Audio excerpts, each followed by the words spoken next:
si Vikay was sharing kanina at saka si Israel, they were sharing na approach pa lang, pina-follow up, but wino-warm up pa lang, tama po ba? If tama, write yes, or if you have another experience, can you share that experience? Yan, wag na po tayong mahiya. Tayo lang po dito. Ayan, si David, thank you. Yes, warm up muna usually. Bago natin talaga ibigyan ng schedule or hingan ng schedule for a meeting. All right? Thank you. That's okay. That's okay. Okay, so sige, baka yung iba ganun din yung experience kaya hindi pa nag-share. Anyway, so ayan, we're going to talk about approaching, but we begin with something else. The first step, so this lesson for today, this training for today is going to be a bit different because we're going to have a lot more workshops this time. So first is we will determine what's your why and what do you want. Yeah. So before we go on to the meat of the training, I would like to ask you these two things. The first is, why are you here? And the second one is, what do you want? What do you want to happen for you? Or what do you want to achieve this 2021? Or this month na lang, if ever. So, in a while, yeah, so these are the two questions. I'll just stop sharing first. Yeah. First question is, why are you here? Why are you a financial advisor? And the second question is what do you want to achieve this 2021 or maybe this month? What do you want? What do you want? Actually, these questions are inspired also by one of our attendees this morning, si Dayan. So in a few minutes, in a few seconds, so I will just play some music as we reflect.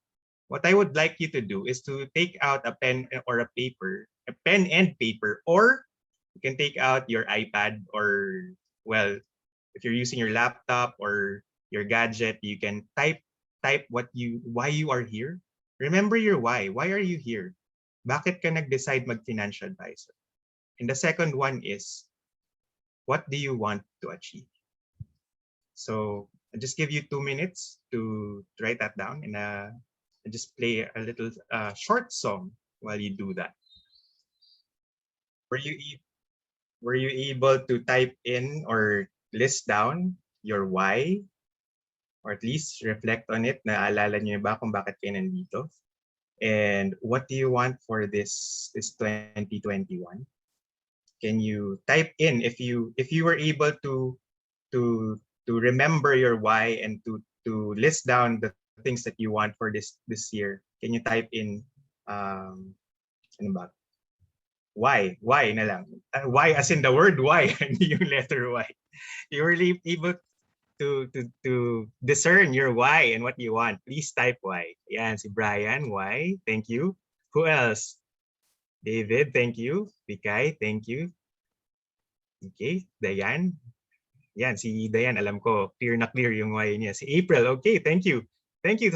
That's almost everyone. Ayan, Kelvin, that makes everyone. And I'm sure si DJ at saka si Karine also have listed down theirs, and si Israel.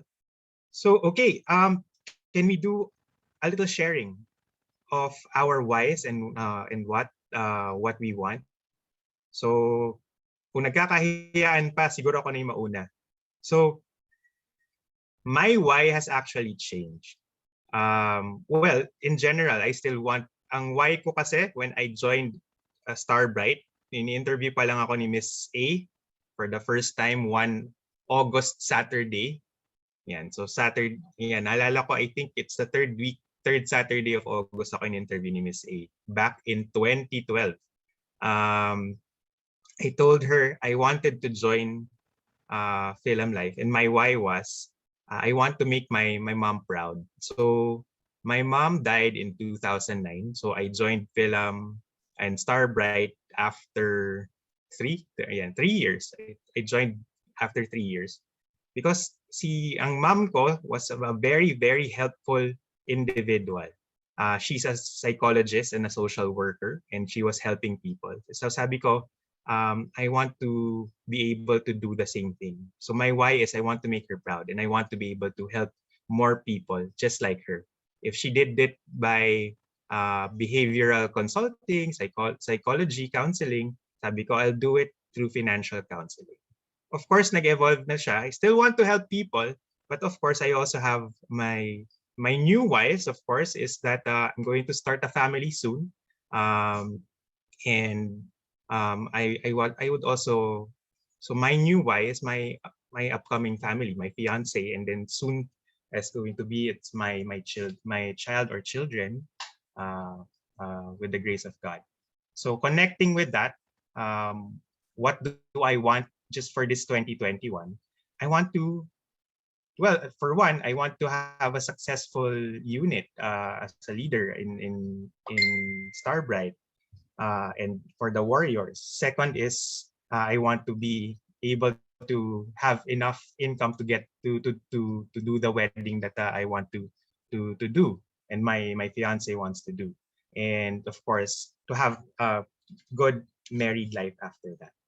So how about you? Maybe we can have uh, 2 or 3 sharers. What's your why and what do you want?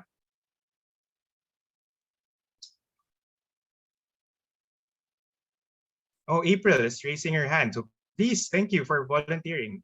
April, go ahead. Hi, good morning, guys. My why am I here? It's very early in the morning, actually. Um, yeah, it's Saturday. I actually planned. Pasensya na kayo, guys. I will try to talk in Tagalog as much as I can. I plano ko talaga is to sleep in the morning, but then Sir DJ was like, oh sige, join ako, ganun ako. So it's not because of the hype or anything, but I've wanted to equip myself because this is the journey that I wanted to be in. I already see myself doing this one when I was like 2016, Mm-hmm. but that was a few years ago. So, of course, if I'm going to do something, I have ikaw yung go-to ng mga tao if you're going to do something, 'di ba? And kapag wala kang alam, they won't trust you, something like that. Yun yung na-learn ko. So by attending trainings na provided from Phil Life, I wanted to grab that opportunity kasi I wanted to equip myself fully on all the things that I needed to know. Kaka-start ko lang, I just signed the contract and all of that, and I'm really really excited as well. I wanted to push it as much as I can, parang fast and go, but I have to take it slow as well. Just trust the process and just focus on the things that I wanted to do. That's my why. I do have a lot of whys, but for now, this is my current why. And what I wanted to achieve, not just for this year, but for the rest of my life. I already know the purpose of my life. When I was just wanting to do a very, very quick share lang po. Um, when we were still in China, we were living there for quite some time, matagal. At the same time, we were working. Isa yung na-observe ko and I wanted to adapt that. That's from the mainlanders na Chinese. Um, I've observed na may nag-meeting sa kanila doon because we were also musicians. May nag-meeting nila doon and that person was parang he doesn't look well off, something like that. Pero kasi ano ako chismosa ako. Kasi, so I approached them. They know a little bit of English and ano ako, hindi ako shy sa nga ganon, labi na face to face. So I asked them what are they doing? Parang it's part of being a musician as well, though we were not allowed to do that. Ano, kasi nasa hotel and all of that. But it might came off differently. Pero I can hear them saying something about business. So I just found out na yung tao, he has a lot of ideas, but he doesn't have any money. And because of those people who trusted him of his ideas, they are willing to ano to invest that ideas. And also, one of the observation that I have, kapag may bagong business doon, everybody as a community, they're going to go there and buy that product. And naki-join na rin ako. Majo-join ako pagka ganyan eh. So, that incident, not just one time, not just two times, but a lot of times, my main observation, I wanted to adopt that kind of community they have there. It's not shown in the media at all, but I wanted to build a team, a community of self-reliant people, who knows what they want and is constantly helping each other to build a community of kindness and dreams. And they are just focused on their dreams and helping each other. And that's my ultimate goal, and that's the purpose of my life. And yun yung goal ko, and my whys are gonna be the the yung goal ko every day, that's gonna be my whys. Parang ganun po. Salamat po. Okay, thank you, April, for that also wonderful story, and that impassioned sharing of why you're here, what you want to do. And ang ganda kasi circular siya, no? So it comes full circle. Your goals are also what drives you to wake up every morning. So thank you, April. Some people are applauding you. Hindi ko pa nga pinoprompt na palakpakan ka namin, but people are applauding you if you've seen the reactions. Thank you, thank you. Salamat po. Who else? Maybe we can have one more. Who else has a clear why and what do you want? Ako na lang po. Sige, nag-raise din ng hand si Brian. Okay, so sige, after Vikay, let's also have Brian. Go, Vikay. Actually, hindi naman kami mayaman na family. So, we are a poor family. I came from a poor family, and I just realized na I don't want na mag-continue yung cycle na to sa family. Parang ganon. So, when I joined BOP several times, doon ko na-realize na yung value kung ano yung insurance. Kasi dati when I was working, pag may magbebenta sa akin ng insurance, as in, nagba-back out talaga ako. Ayoko marinig. Parang ganon. Because I'm not that educated enough kung ano ba talaga yung value nun. So when I joined as a financial advisor, that is one of my whys na I want to educate my family and other people na yung value nito. So that is one of my inspiration. And as a public school teacher for 5 years, hindi ako amenable ng educational system ng government. Kasi maraming redundancy sa process, parang ganon. So, nakikita ko na, sabi ko, hindi ako yayaman if I will continue to be a public school teacher. Parang ganon. Kasi lahat ng mga teachers na kasama ko, lubog sa utang. Walang pera. Palaging problema yung sinasabi, mga puro chismisan, kung saan makakuha ng pera, makautang, mga ganon. And para sa akin, toxic na yon. So, nagdi-distance talaga ako sa kanila. And from time to time, unti-unti, sinishare ko sa kanila na ano yung mga learnings ko by attending Film Life na not just only professionally, but personally. I gained something like the value, yung mga attitude na toward someone, other people, how to handle the situation, mga ganon. Like personal, personal development, mga ganon.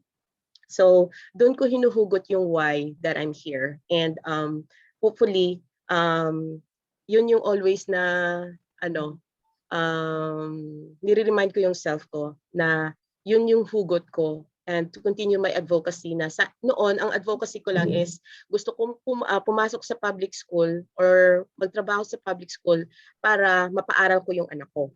Yun lang yung goal ko. And then, every year pala, nag-change yung mga wants natin. So, dun ko na-realize yung sa 12, yung training natin na 12-week plan ba yun? something. Marami din ako na-learn doon sa sa seminar na yun. And then what do I want? So specific, I was specific with my goals. Yung sinabi ko dito, as much as possible, dapat may confirmed cases ako of at least 3 cases per month. Kasi yun yung feeling ko na makaya ko, hopefully makaya ko. And to make 5 presentations or 5 approaches per day. Dapat specific yung ginawa ko. And then as much as possible, I want to reach out to my family, extended family, bisitahin sila sometimes na mga hindi ko pa na text, hindi pa nila alam. And also what do I want to happen is I want to be heard and I want to be visible, especially in social media, para alam nila kung ano yung ginagawa ko. Yun lang po. All right, thank you, Vikay. Sabi nga ni Karin, dami daw loan ng mga teachers, mga taga London daw sila, loan dito, loan doon. Yan. So thank you for sharing, and thank you for that empowering why also. So personal growth is a great why also, because at the end of the day, tayo lang din naman talaga yung popropel sa ating sarili. So thank you. Can we give a round of applause, virtual applause for Vikay, please? Yan, thank you DJ, thank you Karine, thank you April, Brian. So sige, lastly we have Brian. So please Brian, you raised your hand earlier. So sige, it's okay to spend time in this session. Ayan. This is actually like my biggest takeaway na I step up into a comfort zone, kasi I do believe before na way back right after college, yung kung ano lang yung concrete plan ko, yun lang. Like I'm not going to explore any kind of industries and so on. So when I joined Film Life, wala talaga akong knowledge with finance, kasi before I was leaning on to the profession of real estate. That time, way back when I was in college, I really do not know where to go and what I want to establish. So dun ko rin naranasan yung nagja-juggle ako on the things that I want, what do I want to do. So marami akong whys through the years, even the time when I graduated college. Kasi only just for you to let you know, I graduated animation in the field. But then in the long run, na-notice ko na like I want to go beyond that.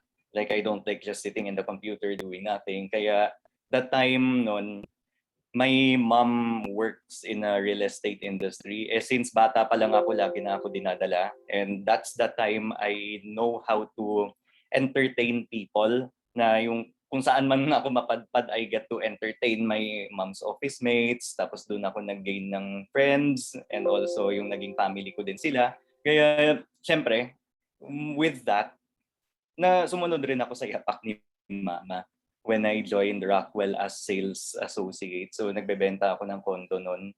But I realized that this peak of the pandemic, so nag-iba-iba rin ako ng job.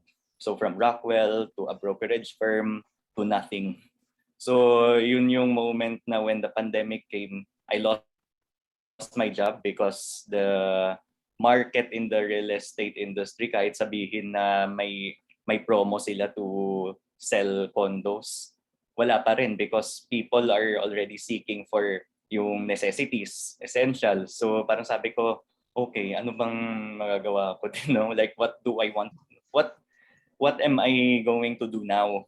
So yun rin yung tanong ko din, what will I do? So that moment, syempre marami na rin nag-aalok sa akin na why can't you try financial advisor? Even yung ibang mga life insurance company. But someone approached from Starbright, yan yun si Jerica. And yung boyfriend kasi rin niya is also like a family friend of mine. Kaya doon rin yung moment na nag-umpisa ako. So when Jerica started calling me, nag-self-recruit ako nung alam ko na mare-retrench ako to to my old company in an estate firm. So yung moment na yun, sabi ko, sige nga, I will do it din. Subukan ko ito. Baka nga this is going to be like my next chapter in my life, di ba?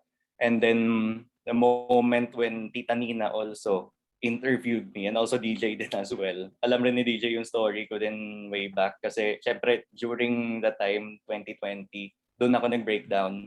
And the moment na when this year came with full of blessings, full of love, and full of fulfillment, doon ko rin nasabi na thank you Lord for everything. Na lisensyado ako as financial advisor and nabigyan din ako ng another blessing as a full-time advertising specialist sa Omni. So yun din yung moment na thank you Lord for everything you've done to me. Thank you Lord for guiding, for supporting the love, family, and friends. So yun, the moment of that, may saying a while ago, great things really takes time. And also, doon rin tayo yung moment na we just have to be patient dahil there are more. There is also like a Bible saying, sinasabi ito na we give, like we've been praying. We've been praying for all of our intentions, but God will give more than what we deserve. And ito na yun. So blessed talaga and grateful for everything na sinagot rin yung whys ko throughout the years that I've been questioning myself. So with that, thank you. All right, thank you, Brian. So that's a lovely story also, no? I'm glad that through the process, your whys have been answered. Mas clear now what you want to do and what you need to do also. I hope that will also empower you to be the best version of yourself. So ayan, palakpakan naman natin si Brian for his sharing. Okay, so si Diane also raised her hand. Siguro, sige, were you raising your hand, Diane? Yeah, pero feeling ko wala ng time. So okay lang. Sige, I feel that this is going to be good. So let's be free flowing lang din with this training because this first portion is very important. So please, Diane, please share your story. Okay, so I'd like to acknowledge or to honor Vikay and Brian and Red for all your whys. So I hope, Red, you make your mom proud. And Vikay, I hope you build the first intergenerational wealth in the family. And Brian, I do hope that you were called here for a reason, and I believe it. So I'm happy for you, even yesterday during the award day. So for me, ang why ko naman is I've been in the corporate for the longest time. I've just graduated like 5 years ago, but I've been working since college. So 17 years old, I started working. First thing that I had to submit was a parent's consent. So it's not because hindi ko dahil sa kailangan ko, but because I've always wanted to. Yun. So parang I felt like I wanted that financial independence from my parents kasi they've provided me so much already. And I didn't want to add more to it nung i-require. It was brought by, but then I really thought na it was my why. Kasi we are middle class, in the middle class. So yung si Vikay, yun yung time ng parents ko. We were able to successfully build from the generation. So, employee, work ka, tapos every time there was a special or nagkagay ako, it would take a lot from my mom's end to be with us. But we understood it kasi she needed to be at work. Ganyan. So, last year during na-mention ko to kahapon, yung nag-start yung quarter life crisis, yung breakup. Yun yung breakup from a 6 to 7 year relationship. It got me thinking na there were a lot of times during the relationship that I missed reservations. Minsan nag-BOP ako. I used to be a BDM of Film Life. So, minsan ako yung nag-BOP sa Genesis. 'Di ba? Parang every Saturday nandun ako, Saturday morning. And then, nandun lang siya, parang with date after. Nandun lang siya. Tapos, I've also missed a lot of milestones. Pero sanay kami kasi family culture siya. Pero naisip ko last year na tumaas yung BP ko, nag 130 out of 80, as I was so stressed. I was at the peak of my corporate career. I loved it. Even my bosses, sila Boss SS was supporting me, sila Miss Chippy.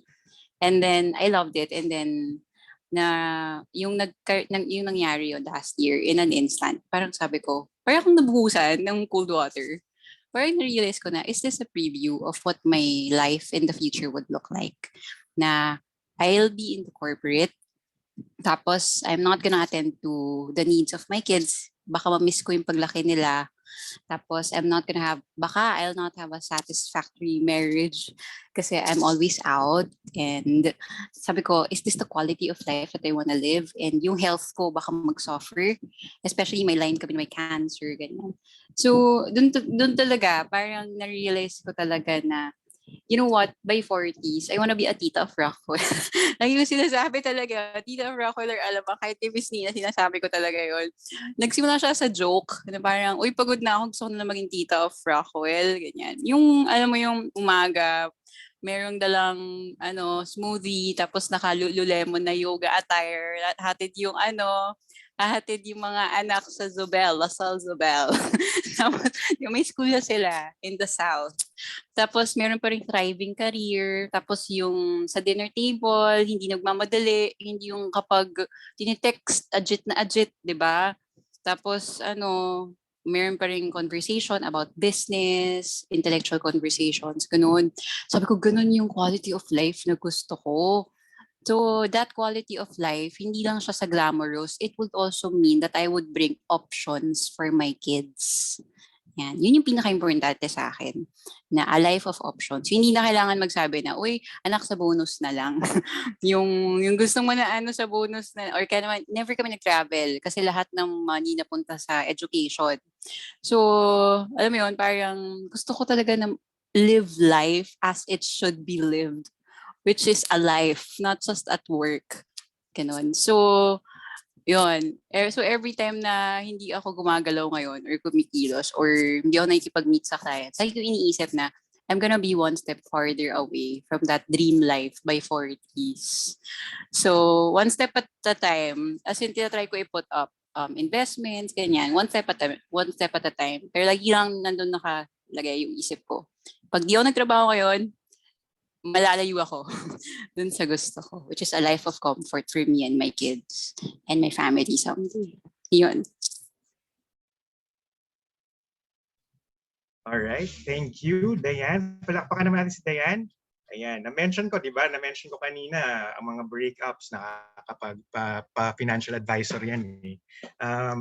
But yun, di ba? She's also very clear with her why. Di ba? Dinedeclare niya na she wants to be a tita of Rockwell or Alabang. Pwede namang end Alabang. Pwede ka namang magkaroon ng bahay sa both places. And maghatid ng kanyang mga anak. Yan. Go lang, di ba? Declare your intentions, declare your why. That will empower you more. Okay. Someone messaged me privately. And as I said, this portion is actually very important. So yes, please, you have time. So please do share your why and your what you want, Kelvin. Yes, sir. Thank you, sir. I-share ko lang din, sir, yung bakit ako nandito. Quick lang, ang quick reason ko why I'm here is actually boredom. Boredom. Yung background ko kasi, sir, I'm a COVID ICU nurse. So that's for 1 year na already, since March last year. And then actually, ang routine ko kasi sa bahay, sir, is hiwalay ako sa parents ko. So parang I isolate myself every time I go home. So parang naging routine na siya, lagi siyang parang wala akong ginagawa. So internet, ganyan, YouTube. So nakita ko yung page ni Sir DJ. And then yun na, nagkaroon na ako ng interest. But ang bigger why ko nun, sir, actually is parang nowadays kasi parang pag nurse ka, parang ang only way para lang magkaroon ka ng magandang income is to go abroad. And actually hindi ko siya parang hindi ko siya kaya to go abroad.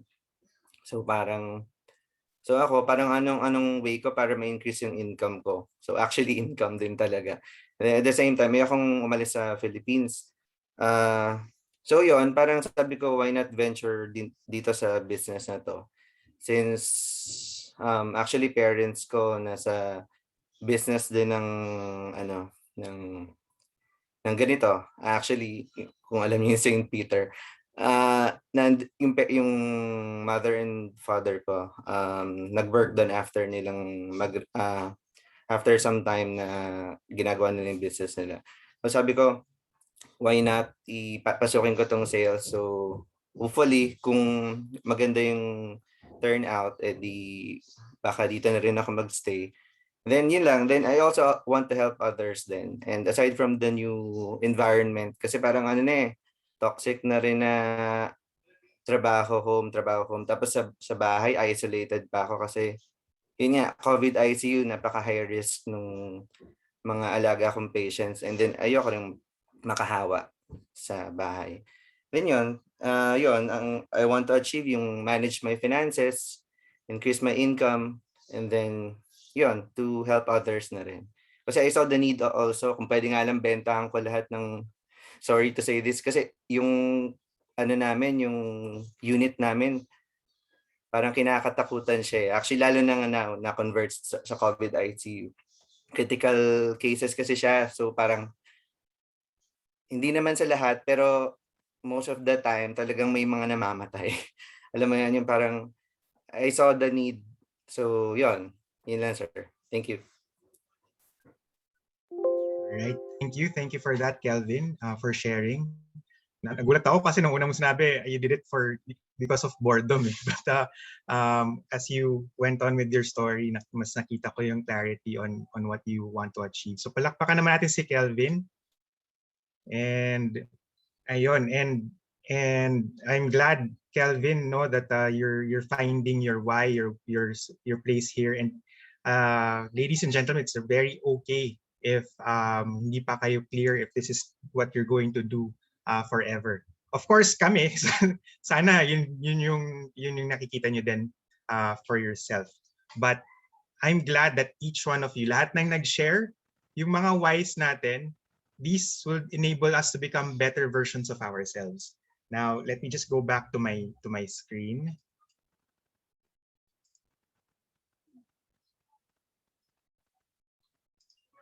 And siguro explain ko din, why did we spend so much time on this subject? Wait.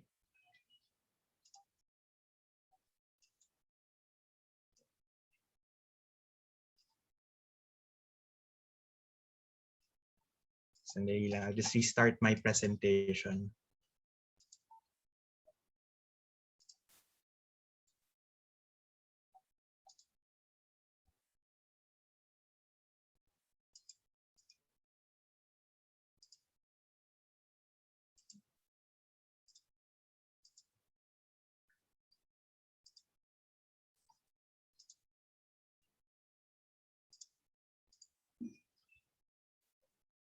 Ayan, kita na ba? Can you do a thumbs up if you can see the screen already or the presentation? Yan, Brian, thank you. Okay, so why did we spend so much time on asking and sharing about our whys? And I'm grateful for everyone who shared pala. So thank you for sharing a part of your story and your reasons for being here and your goals, what you want to achieve. we spent so much time here because for our topic this morning about approaching, very, very critical ang clear vision of what you want and why you are doing things. Because for approaching, ladies and gentlemen, approaching, this is the part of the sales process that we will all encounter our first rejections. And kung hindi tayo klaro sa gusto natin, kung hindi tayo klaro sa kung bakit tayo bumabangon sa araw-araw at para kanino tayo bumabangon para sa araw-araw, madaling mag-fall into depression and negativity, and it might lead us to giving up. And what we want here, so mga kapatid, when we are doing approaching, before approaching, I suggest this, that you visualize what you want to achieve and why you are doing these things, so that pag nagtatawag na tayo when you're texting, we will be more empowered to do so. Now this morning, mga kapatid, we will be talking more about calling out. Ibig sabihin, this is approaching through telephone calls. Of course, later on we will tackle how about text messaging, chatting, messenger, etc. But more importantly, we will focus on calling via phones. Sabihin nyo, bakit, Red? The advantage of using the telephone, not to text, but to call our clients, to call our prospects, is that, number one, it's very time efficient. It's time efficient. Why? Because in 1 to 2 minutes, we already know the answer. It's very cost effective. It's very cost effective. Kasi, well, we no longer need an internet connection. Mas mura naman mag-only call and text. And it's more personal. Kasi sabi nila, oh, mas personal pag message, pag text, pag card. But ladies and gentlemen, actually the new personal is still calling. Even yung mga Zoomers and mga millennials who will tell me that in the messenger pa din or chatting. Let me share on my own experience. Since fresh na fresh pa rin naman siya. Di ba kaka-birthday ko lang nung Thursday. Kaka-birthday ko lang nung Thursday. And tell me if you later on after the story, tell me if you agree or disagree. But di ba? Ako hindi ko ina-hide yung birthday ko sa Facebook. So may birthday reminder ako sa Facebook. So everyone who messaged me sa timeline or posted on my timeline, of course, I'm grateful for all of their greetings. And I'm really grateful and appreciative of all their greetings. And I feel the love din naman. But tapos ang level up nun is if they posted on my timeline. Particular na hindi lang happy birthday, may mga picture, di ba? Uso na rin yun sa Facebook. And of course, but then mas na-appreciate ko na yung mga bumati sa akin sa messenger tsaka text. Kasi yes, that's more personal bigla.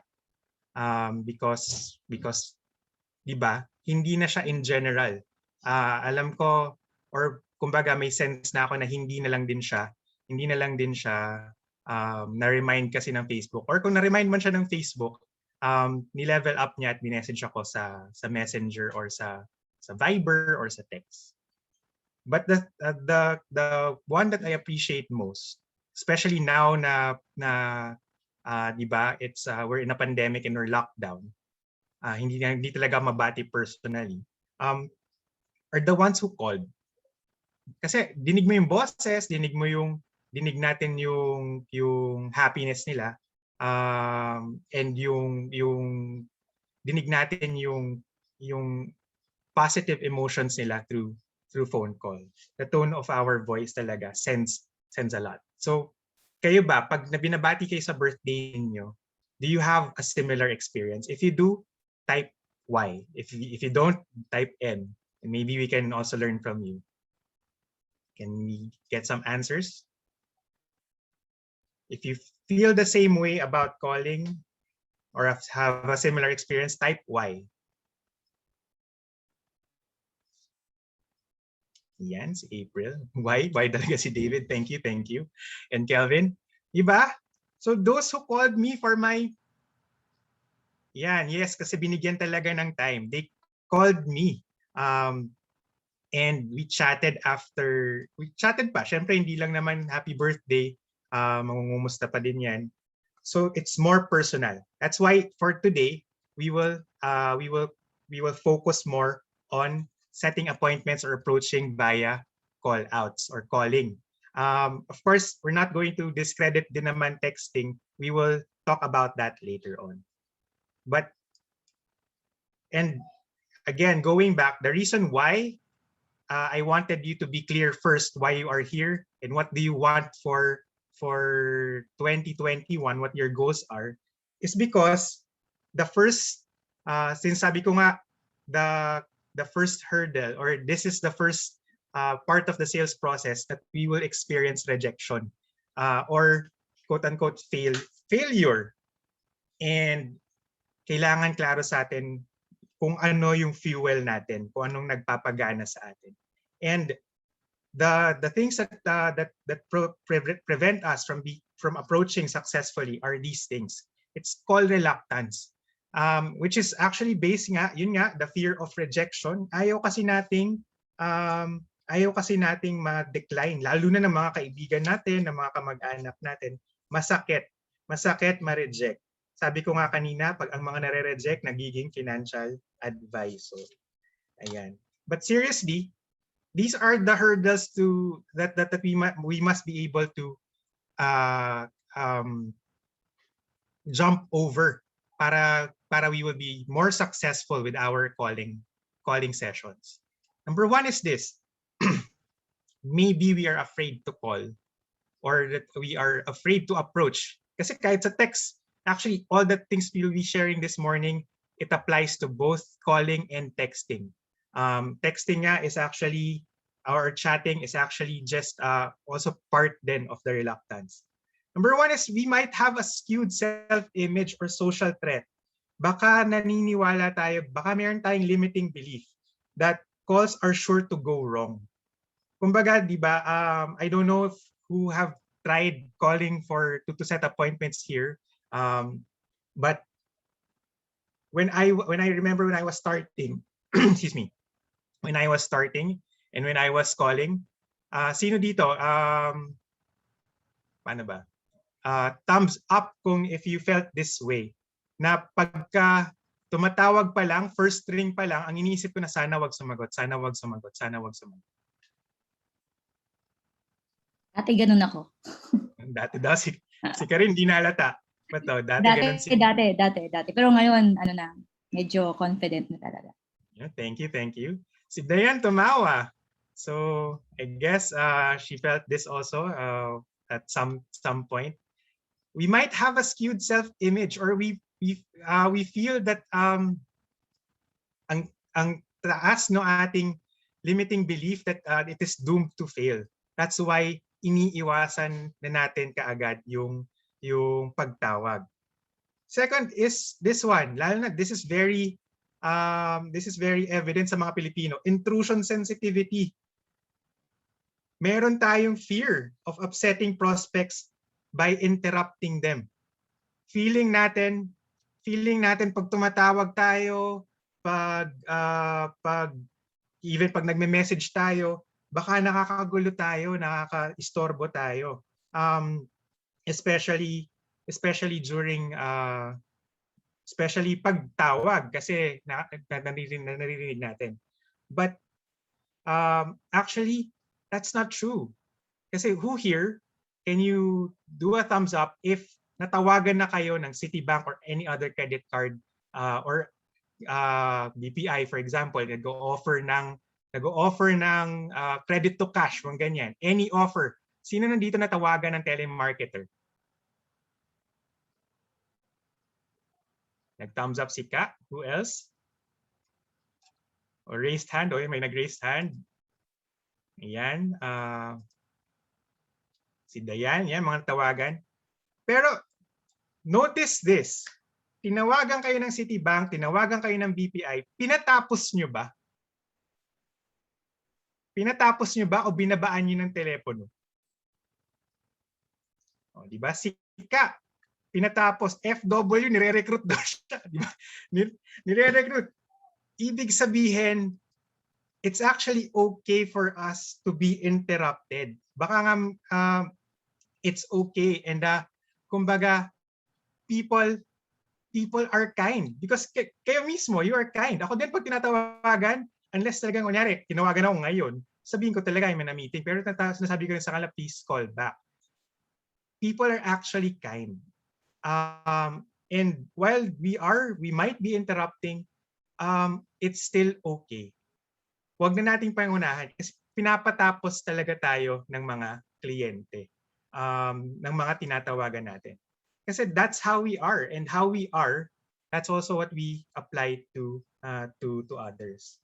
The next source of reluctance or hesitation sa pagtawag, sa pag-approach is analysis paralysis. Gusto natin napaka-perfect na nung script. Gusto natin perfect yung ite-text natin or i-message natin sa kanila. And dahil ang dami nating ina-analyze about our message, our approach, hindi na natin ginagawa. And don't worry, ako din po, naranasan ko yan. And ako apparently, I'm a very analytical person. And I'm prone to overthinking. But the solution for this is to just have a bias for action. Sabi nga ni Nike, just do it. Just do it. It doesn't have to be perfect, but people, sabi ko nga, people are kind. They will still reply. Yung mga tumatawag nga na nag-o-offer ng loan na hindi sa bangko, di ba? Napaka-simple lang nung line nila, but they still go on and do it, and we still listen. The fourth is this. Maybe we have celebrity intimidation.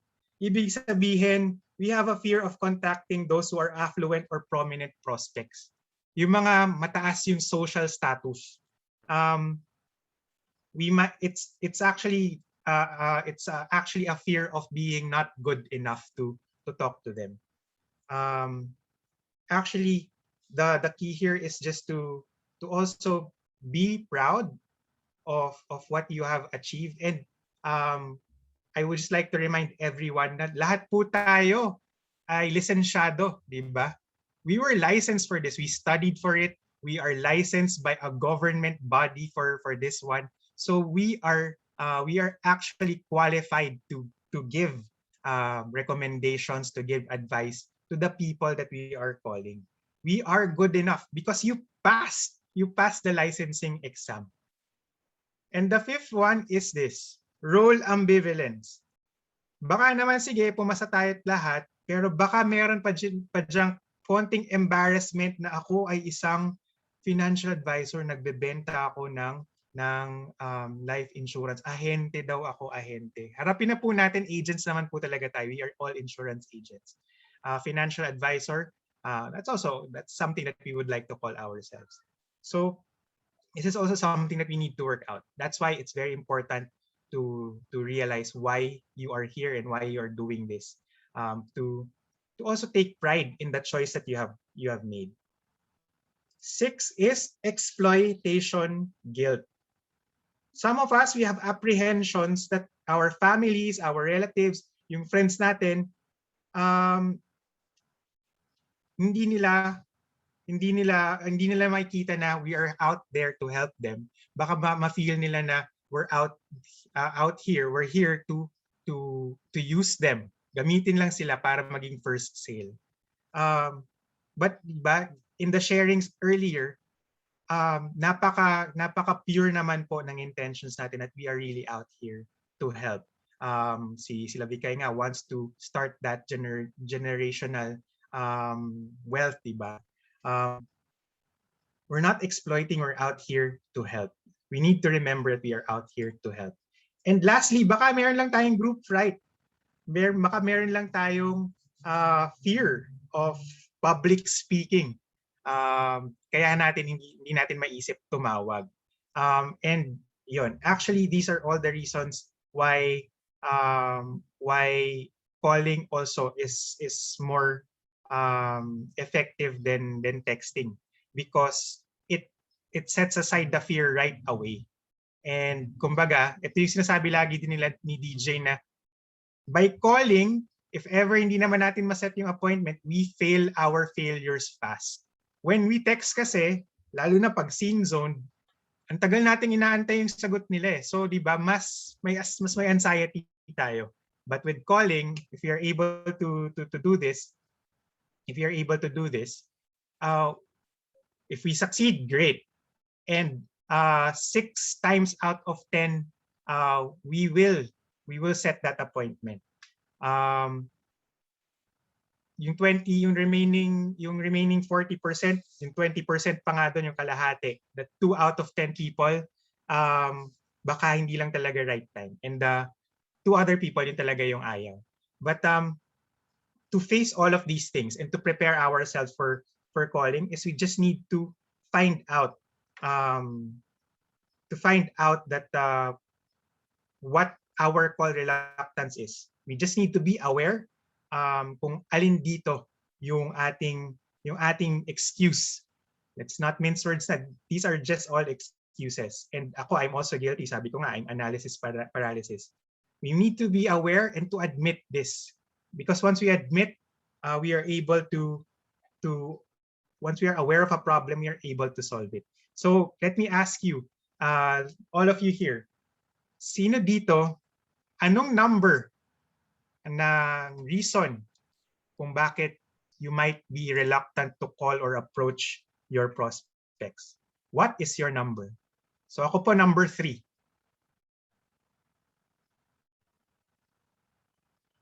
Dayan, 1 to 7. Wow, okay. That's okay. Thank you for admitting. Thank you for being frank. Si Kelvin, 2 and 3 yung pinakamataas. 1 to 7 then, 6. 6 si April, exploitation guilt, the fear of using people. 6 then. All right, 2 and 7. Okay. For those who said 1 to 7, that's okay. At one point in our lives, baka nga ma-feel natin each and every one of those.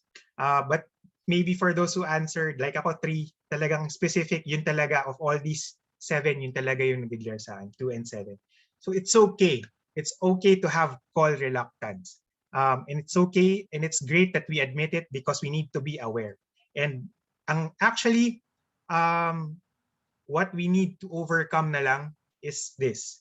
We just need to find out our limit break on rejection. Ibig sabihin, there is a point eh. Parang, diba si Karine, sabi niya, dati daw reluctant siya to call. She hesitates before calling. Ngayon, hindi na.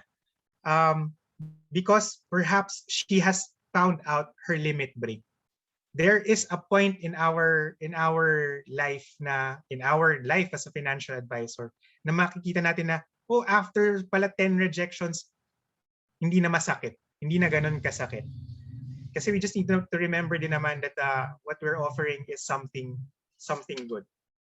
Some things to remember lang din whenever we are calling, or something to add to being clear with our why. Let's just ask this for ourselves. Yung ino-offer ba natin, is this illegal? Are we doing something illegal?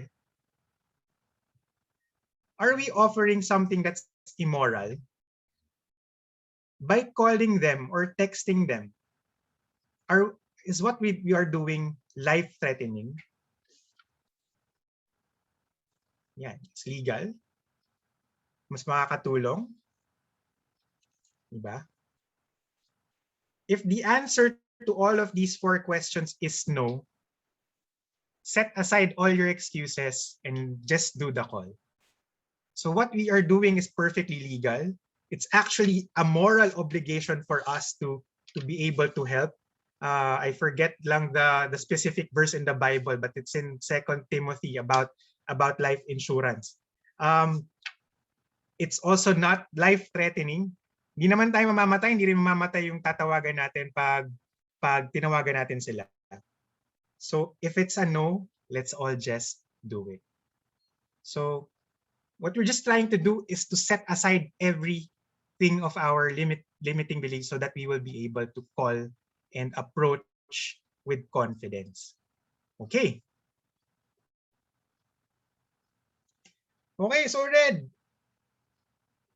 convinced na ako na I'm just reluctant because of these things. But now we know that when we have a clear why and we know what we want to do, we know that we need to do this also, and we need to face our clients, and we need to overcome our fears and the heartbreak of rejection and just move forward also.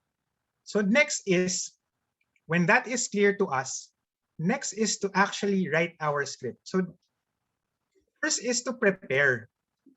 We need to prepare our spiel, what we are going to say to our clients before entering battle, di ba? Kailangan naman meron tayong weapons, we are prepared. So we start with that. We start by developing your script. Yeah. So you've seen this already in our fast training. And this is actually the basis naman talaga of all our scripts. So the elements of our script, tatlo lang naman yan eh.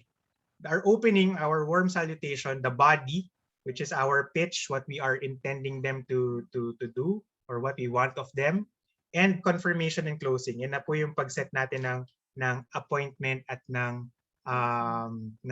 call. Whether it's a successful appointment or not, it has to have a confirmation and closing. In your script, it has to address the following: who are you? You must identify yourself, who referred you, what the call is for, what's in it for them, and when and where to meet. In this case, mas madali na yan kasi sa Zoom na lang naman tayo nagkikita. Ayan. The address the following, this forms the entirety of your body. But to be more specific about it, what do we say? These are the parts of our script. First is we need to get their attention, and then that's our opening spiel. That's our introduction, who we are. Later we will provide samples. You've seen these samples as well. Next is the pattern interrupt. We need to also replace their frame of mind. Ito rin yung sagot for yung sa interruption, sa intrusion sensitivity. We need to be able to tell them that what we are actually offering them is important. So this is our reason for calling. The third is tell them what you want. So go ahead. Okay lang po. Di ba mas gusto naman natin talaga to be able to tell our clients everything that we need to tell them. In this case, to be able to set an appointment with them. Number 4 is bridge to a because. So this is naman telling them what's in it for them and why this is important. Now, a study in the US has shown, and I am quite sure that you've heard this already. And Simon Sinek has actually another example of it, a variation of it. Sabi niya in his story, Simon Sinek, is that in a line for donuts, may free donuts daw after isang fun run. May linya. Pero siya, sumingit siya just to get donuts. Di na siya pumila, sumingit na lang siya. He reached in to get donuts. And wala namang nagreklamo.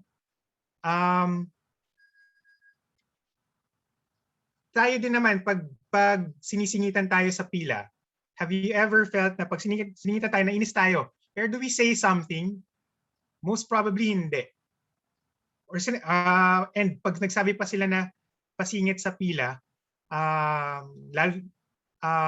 yung balikan ko lang, the study showed that someone who na sumingit sa pila, nagpapa-photocopy, sumingit siya sa pila, pero nagsabi siya, pwede bang sumingit sa pila?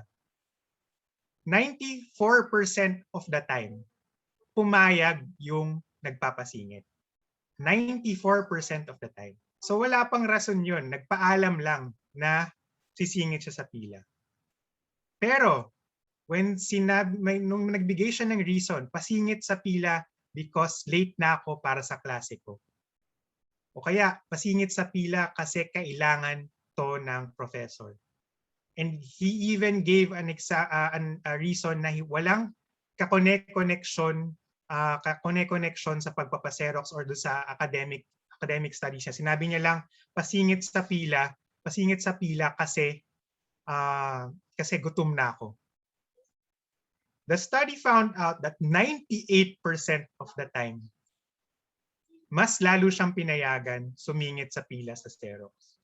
So this is our bridge to a because. We tell them why we are calling and what's in it for them.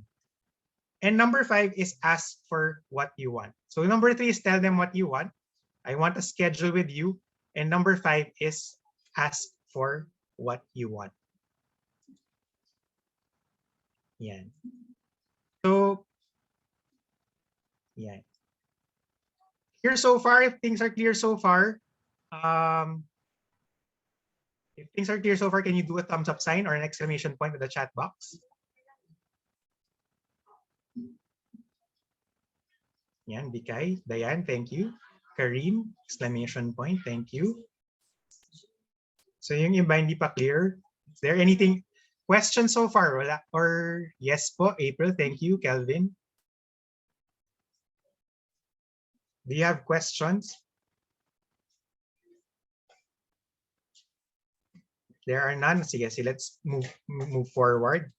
So what we will do after this is to create your own script. So I'll give you a few moments to create your own script. So a few reminders when creating our scripts. Number 1 is to delete tentative words. Yung perhaps, maybe, baka, daw, might be, or yung perhaps you are free, maybe you are looking for insurance, baka you are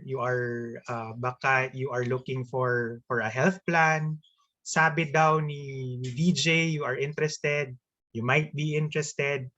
So let's not use this in our scripts and of course when actually calling our clients, because we're calling we need to call with confidence. We are actually commanding them to set a meeting with us.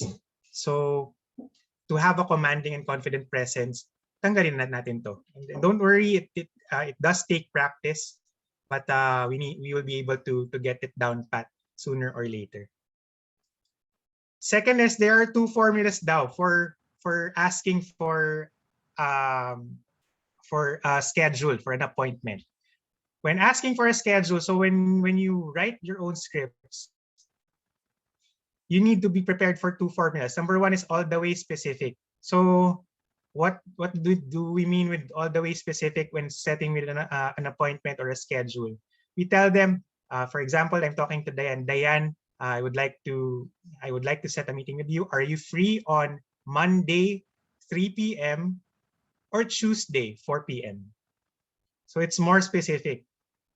And then this is mostly applied during your first attempt.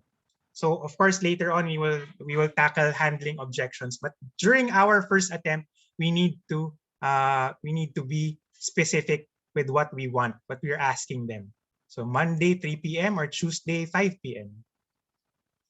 Next is SVS or specific, vague, specific. So ayun nga, if they have an objection, we can apply yung specific, vague, specific. So we begin with a specific schedule. Are you free on Monday 3 p.m. or Tuesday 5 p.m.? If they have an objection, of course we will run the spiel once again and we will set the appointment. Pwede nang medyo vague yung ating schedule. We can say, are you more free on weekends or weekdays? Are you more okay on mornings or afternoons? Ayun. And then, of course, we turn to specific once they say yes already to a schedule, yung afternoon or morning, saka natin magiging specific ulit. Okay, how about 3 p.m. in the afternoon or 10 a.m. in the morning? Yun. Another reminder is when providing options regarding dates, put your desired date as your second option. Psychologically daw, people choose the last suggestion or option that we present. So kung kayo din, you are going to call out your prospects, of course, have your calendar ready, and when you call them, if you have a specific date in mind, syempre we are doing a structured work week. For example, kung nakapag-set na kayo ng mga prior meetings, and if you want to set them on a particular date, have that as your second option. So for example ko, again, yung sample ko with Diane, yung Monday 3 p.m., that's okay, but I prefer talaga personally to meet her ng Tuesday 5 p.m. So provide your second option, your desired date as the second option. And lastly, own the conversation. As opposed to presentation, setting an appointment is actually 80-20. 80% of the time, you should be the one talking. And 20% lang yung ating client. And mirror your client. If they are speaking in English, we also speak in English. If they are speaking in Tagalog, tatagalog tayo. If nagbibisaya sila, dibisaya din. It enhances our appeal to the client kasi it provides a shared experience. And yung owning the conversation, again, going back to the examples of those calling from credit card companies, di ba hindi naman nila tayo binibigyan ng time to talk. Dire-diretso lang talaga. And even our examples for our scripts, we need to deliver the whole script before we actually ask a question. And the only question is, when are they free to meet? Ayan, the reminder here is to always seek to educate the client and not interrogate. Yung interrogation, asking them questions, let us reserve that for the presentation. Now, what are possible scripts? So you've most probably seen this already in FAST, lalo na sila Kelvin, sila April, who just attended last Saturday. So here is a sample script. So can I ask someone to read it for me, please? Can I ask maybe April? April, can you read this for me? Dire-diretso lang. Sige po. Hello, Red. Kamusta ka? I called because I want to set an appointment with you.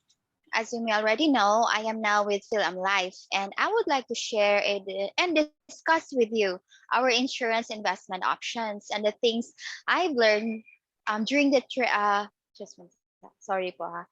Kasi Okay lang. Yeah. Go ahead. Discuss with you our insurance investment options and the things that I've learned in the training over the past month. Don't worry, by the way, this is non-committal. It is also a great time so we can catch up. Would you be free to meet on Monday or Wednesday? Do you prefer morning or afternoon? Sige, that's great. I will put it in my calendar. Kindly put the schedule in yours as well. Let's have the meeting via Zoom. I will send you the meeting details through chat. But again, our schedule is on Monday afternoon. Okay? So I will remind you via SMS and chat. All right. Thank you, April. Palakpakan po naman si April. Feel ko yung pagtawag niya, pati yung emotion. Yan. So, di ba, this script, this is for warm markets, and usually naman we call our friends and family these are the first people that we call. It completes everything. You have your opening spiel, yung hello, kumusta? Of course, if they are your friends, alam na nila na you are the one calling. And this is your reason. This is our pattern interrupt. I called because I want to set an appointment with you. As you may already know, I'm now with Life. And then this is asking for what you want, or telling them, also telling them what you want in the first place. I want to set an appointment with you. And this is the part where you ask for what you want. And then once you get what you want, whether it's a yes schedule or a no, after handling objections, we also confirm with them, and we also we confirm and close the session by recapping everything and reminding them. Okay. Another is for endorsements naman. So how about Kelvin? Can I ask you to read this out? Thank you, sir. Hello, good morning. May I speak to Mr. or Miss Mr. Red? Hi, Red. This is Kelvin, and I promised our common friend, Karine, that I would give you a call. I am his financial advisor from Film Life, and she said that you might also benefit from a financial chat, just like what we had recently. Don't worry, this is non-committal, and this will just take 20 to 30 minutes of your time.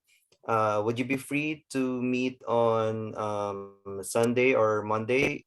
Would be better. If not, okay, how about on Wednesday? Let's have the meeting via Zoom. I will send you the meeting details through chat. What's your Facebook name? I will also add you as friend in Facebook. Please accept it. Again, our schedule is on Wednesday afternoon, and I will remind you via SMS and chat. All right. Thank you, Kelvin. Palakpakan naman po natin si Kelvin. Diba? Also, the example of having everything in the script, you have your opening spiel, your salutation, and of course, introducing yourself and the purpose of your call. And ayan, asking for what you want, and then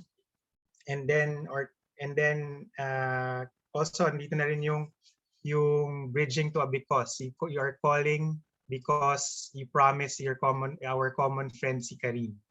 Ayan. And of course, asking for what you want and confirming lastly. Okay? So thank you for that. So these are samples of scripts. So let's just go back to the content. Yan, getting their attention, telling them the reason for your call, telling them what you want, and giving them the reason for doing so, and asking for what you want. Okay, so what we will do next is for the next 5 minutes. So it's 5 to 11. So for the next 5 minutes, again, I will play lang a short song. I want you to write down with pen and paper your own script. Now, yung mga samples natin English kasi yun naman talaga yun for training purposes. But don't worry, if you are more comfortable using Taglish, go with that. What we will do is just write your script how you would say it. Just be mindful to have all of these. Yan. Who are you? Who referred you? What the call is for? And what's in it for them? And when and where to meet? And be mindful. Even in your script, tanggalin nyo na po yung mga baka, perhaps, maybe. Yung mga tentative words. So, ayan. We'll just do this together. So I will just play a song. And I'll keep this on the screen para naririnig nating lahat. Just let me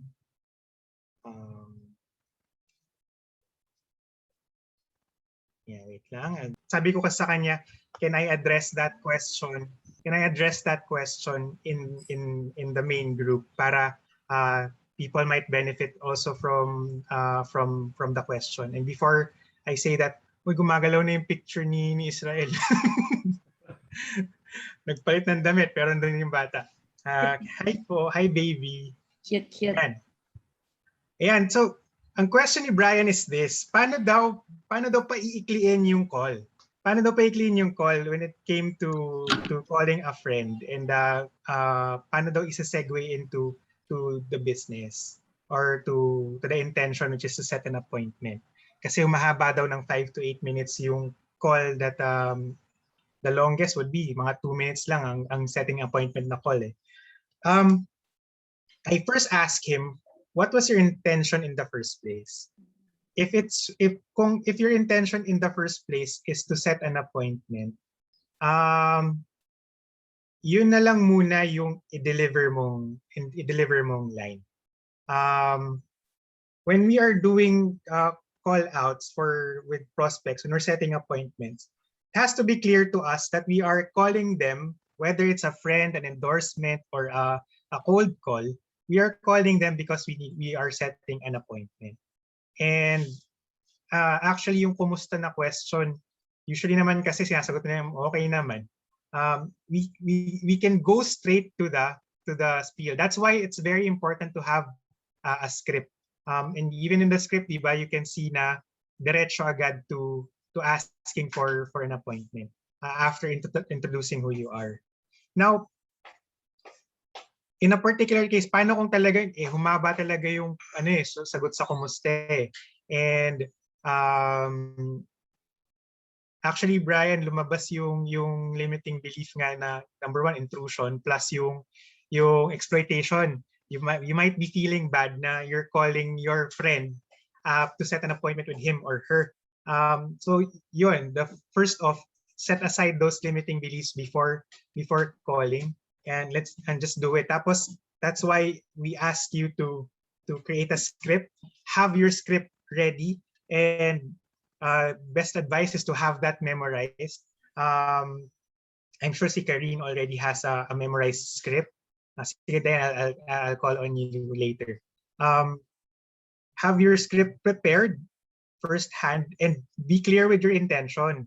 Ngayon, dun sa case mo, and sumagot talaga ng kung kumusta siya, and you're already catching up, okay lang to say, na mag-segue ng diretso na, by the way, the reason I called, balik, or kung kaibigan mo naman, balik tayo kung bakit ako tumawag. Tumawag ako kasi I would like to set an appointment with you. Are you free on Monday or Tuesday? And then ituloy natin tong kwentuhan na to pag-meet natin on your desired date. So para hindi maba, kasi pwedeng tumagal yan up to 30 minutes kung talagang balik lang yung time and date. Balik mo lang. So kunyari nagkukumustahan kayo, kumiming ka na lang din. There will come a pause pa rin din naman before they reply. So sabihin mo lang, by the way, the reason I called. Balik tayo sa reason that I called. I called because I'd like to set a financial planning appointment with you. Are you free on Monday or Tuesday? Yun. Okay? Sige, si Diane, and then Bika is also raising your hand. Go, Diane. Sige, before we go to the next topic. Diane? Upfront naman, ay, sorry. Go. Hindi, dudugtong ko lang kasi pag friend naman, parang, sandali lang, okay naman tayo Saturday, parang pwede mong iputol agad din. Oo. Remember lang, you're not exploiting your friend. You're out there to help them. Oo. Para matanggal yung fear na, yung belief na you're using them. Diane, yes? So, dudugtong ko lang doon actually. Umattend ako sa isa sa mga first trainings ng FAST before. Yes. Yung, na-mention yan parang sabi, why do you tell them na, sige, catch up na rin tayo when we have our call. So, kailan ka nga free? Saturday or ano?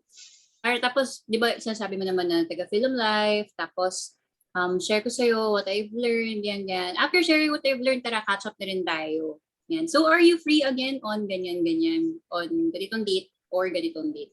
Ganun daw pala. So, yun yung first na natutunan ko doon. Alright. Okay. Thank you for sharing, Diane. Yun, that's another good advice. Yung sabi mo na rin na you can hindi naman cut them off. Politely cut them off by saying na, sige, mukhang marami tayong gustong i-catch up. We can catch up also when we when we have that schedule. So are you free on Monday or Tuesday? Thank you, Diane. Yes, Vika, you were raising your hand. Yes po.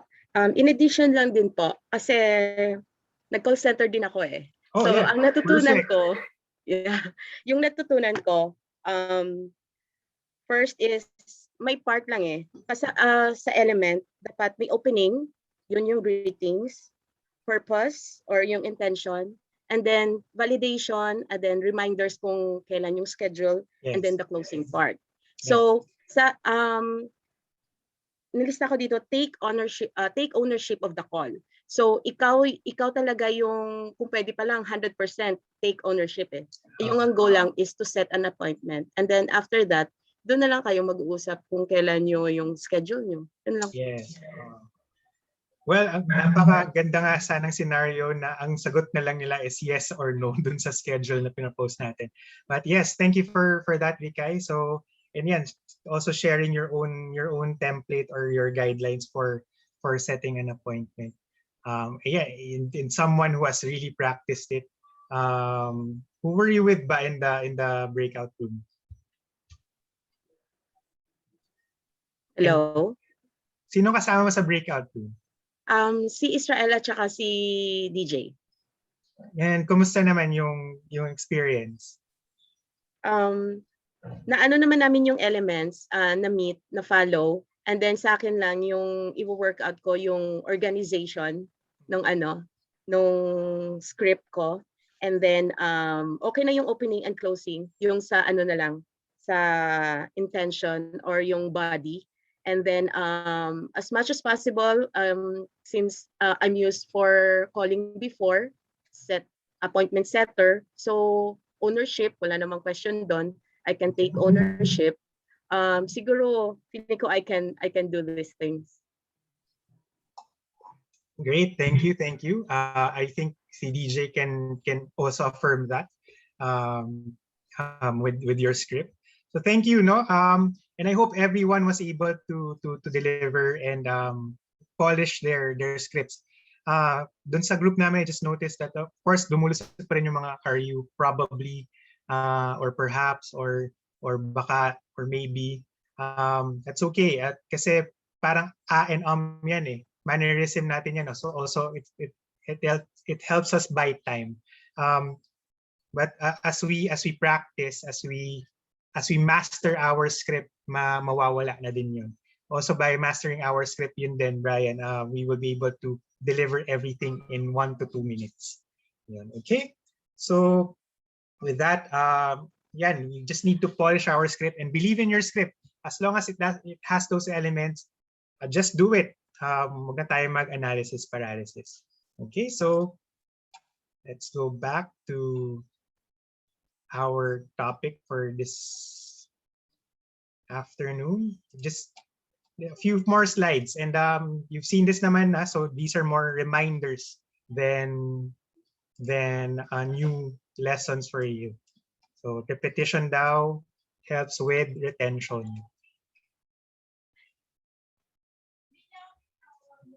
Okay, so when calling, once we have our scripts ready, of course, napaka swerte naman natin if we get everything, yes kagad sila without offering any objections. But we also have objections. Going back to the Citibank caller or the PPI, yung credit cards, diba? We actually have them finish naman. But it's at the end, sinasabi natin na no, hindi ako interested. But if you would notice, they also have answers for that. So tayo din, we will encounter the same things, but we just need to be prepared. Now, yan. What do we do? What do we need to do when we encounter objections? So, yan. Present ko na lahat. We need to be able to hear them out. When they object, before we give out or present our rebuttal, yung sagot natin sa objection nila, first is we need to hear them out. Listen to what their objection is. Of course, there are common objections, but listen to their objection. And perhaps it's just a need for clarity. By listening to them, also it gives you more time to prepare your answer. And actually, objections are very good because it keeps the call running. Ibig sabihin, he or she is still giving you the time of day to hear out what you have to say. So also, in return, tayo din, pakinggan natin ano ba yung sinasabi nila, ano yung objection nila. Once we hear them out, next is we need to be empathetic. So let us empathize.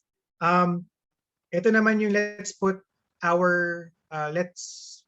on the shoes of the prospect. Kung tayo din naman, kung tayo yung o-offeran or tayo yung sineset ng appointment, let's also see it their way.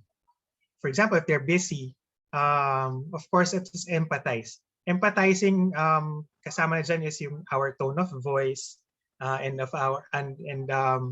volume of our voice as well.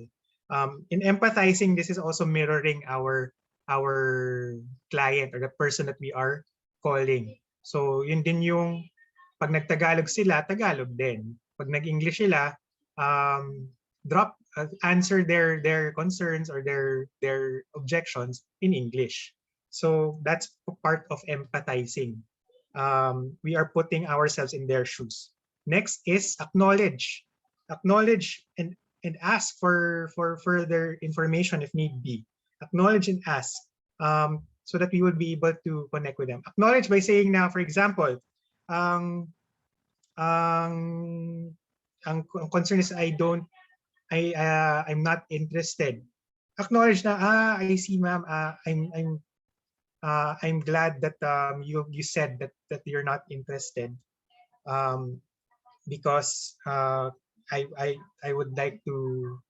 It will lead the way to clarification. May I ask why you are not interested in life insurance or a financial talk?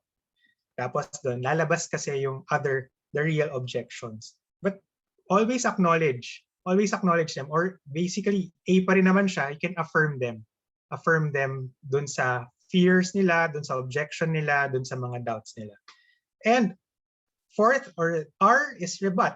So give our answer. We answer their objection. If they're busy, ating the usual na it's just going to take 15 to 30 minutes. And if no need, ask why they don't need it. Yan. And of course, lastly, is set the appointment. After we answer their objection, we go back to scheduling, setting an appointment with them.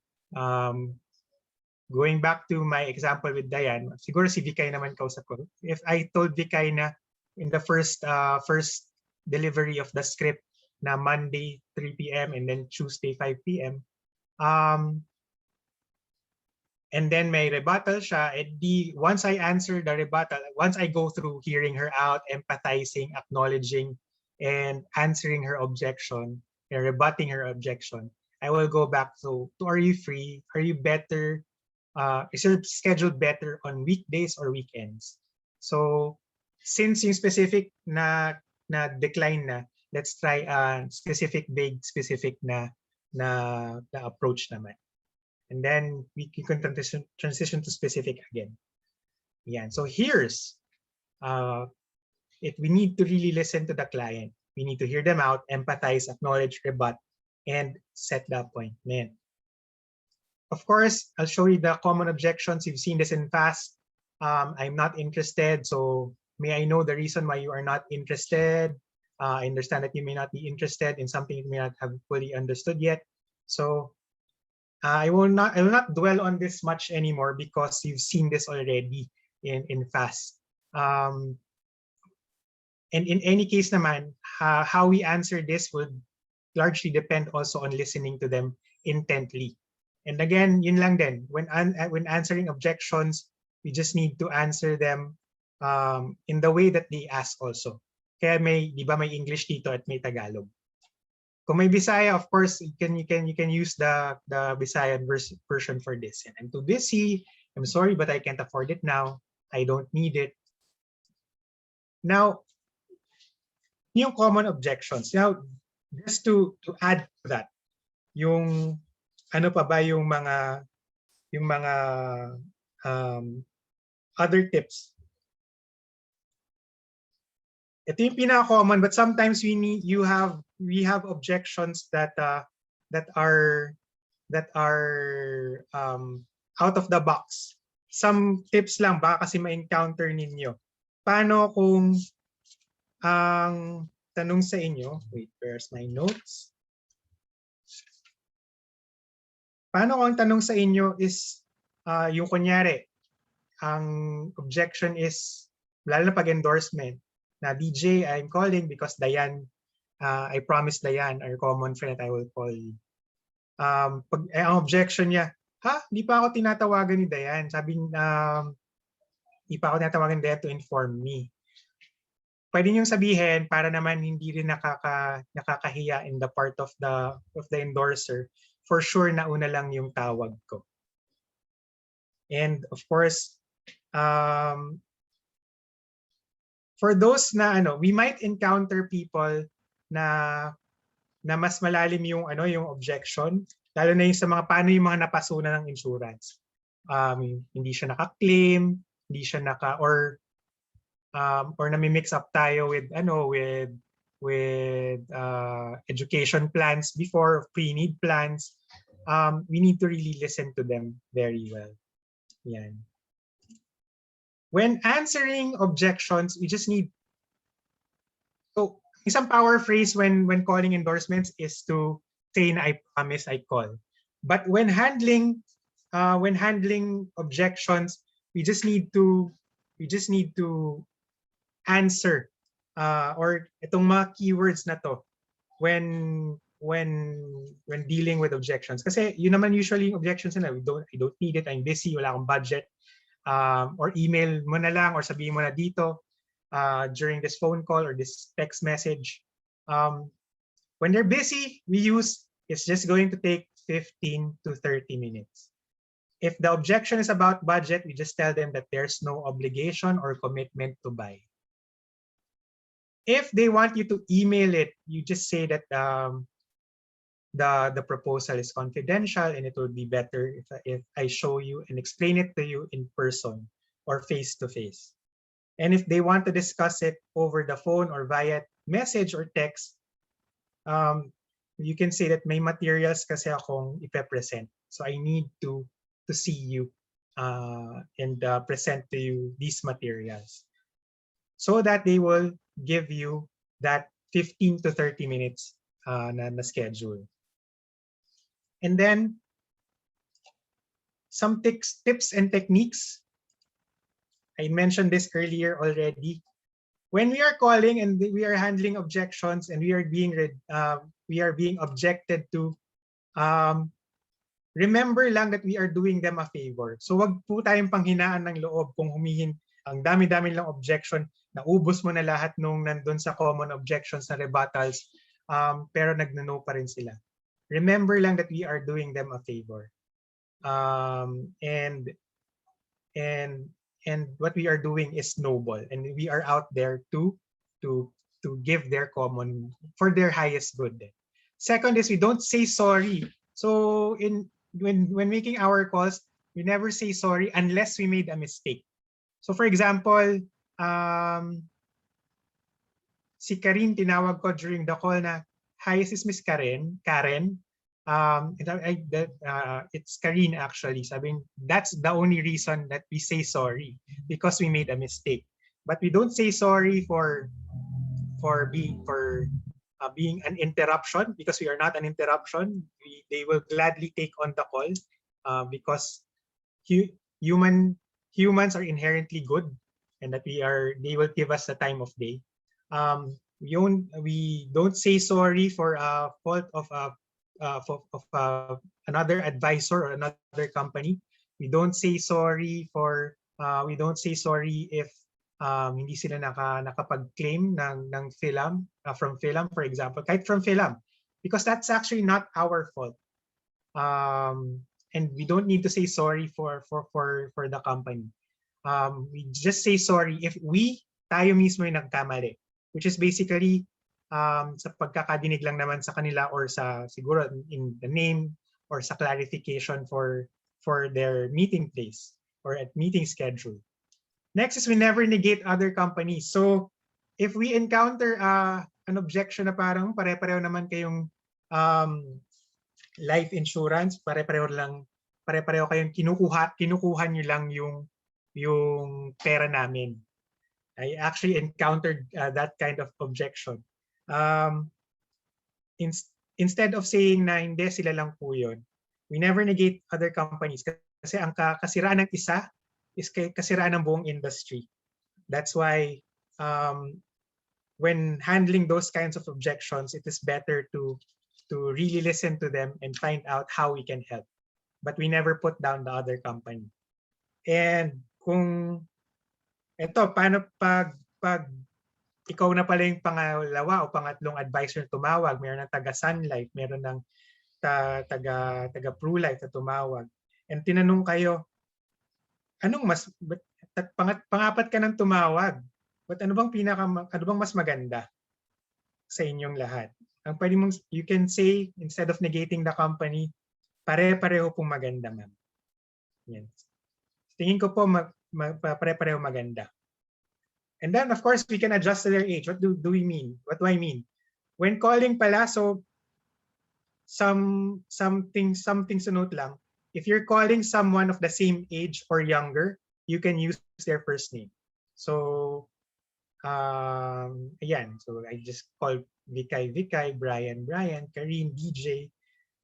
If you're calling someone of the same age or younger, but with a position, baka mamaya CEO siya ng company or he's part of the management committee, we can use sir or miss.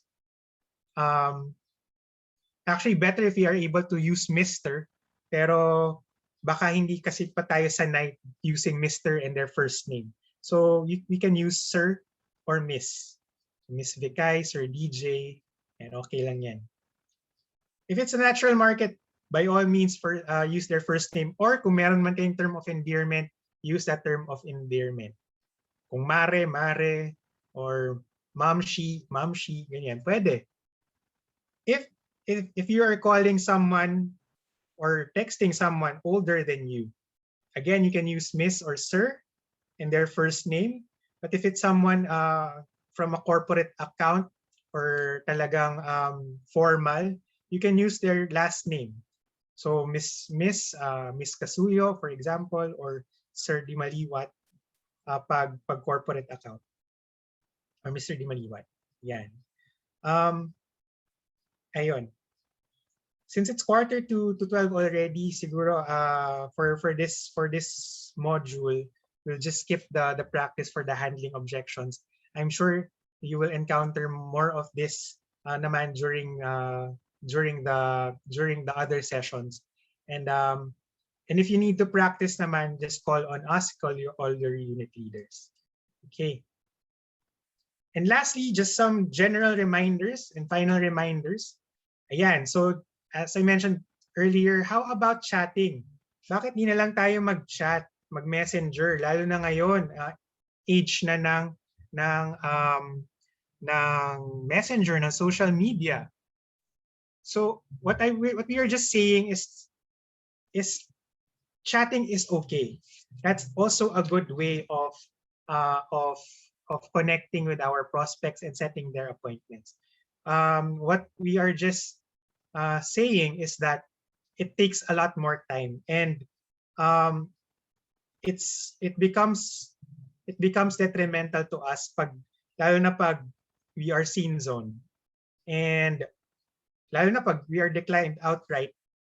There is no chance to handle an objection.